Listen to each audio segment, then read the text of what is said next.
ma Homa Bay, tend riwruok mag jopuonj mago mag NAT kaunti ma Homa Bay olando ikruok ma gin godo e ng'anyo mag jopuonj mane oselandi gi jagoro maduong' mar NAT Collins Oyoo. Giwacho ni ok gibidok chien nyaka chieng'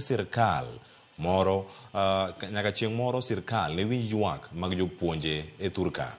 Jotend NAT okoni onge japuonj moro amora mabiro donjo e tich e sikul kata e sikunde mantiere kaunti ma Homa Bay chakre tarik 26 dweni. Gikoni dwaro makamano ni mondo tim winjruok duto mane NAT oketo gi sirkal moriwo ndiko jopuonj mag junior secondary e yo ma ongirore, medo jopuonj lemo e kin ng'ur mamoko. Bende gisiemo tend sikunde mago mag ji giwegi e kaunti no. Giwacho kanyo ni ok gibiyie mondo sikundego ota chenro mag somo e kinde ng'anyo. Nyaka miwa phase 2 puonj 46,000 mapuonje junior schools ng'ane nyaka bed converted to permanent and pensionable terms. Jopuonj notimo interview jopuonj 130,000 tiwacho ni jopuonj nofele interview.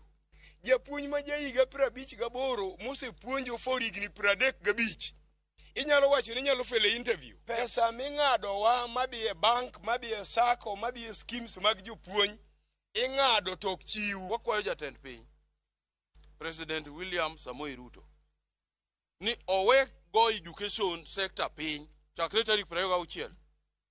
He make sure ni onge japuonj moro amora modhi e skul. Skunde mag ji kendgi giwegi. Wayudo institution mokawo jopuonj gi nyithinde private. Wabro mobilize kendo wabro make sure ni jopuonj go wagolo oko te.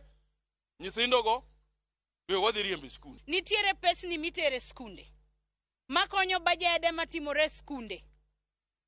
Gesani pesni go duok chien. Gino mono jopuonjwa madongo e sikunde go nindo. Gikia kaka gichan bajede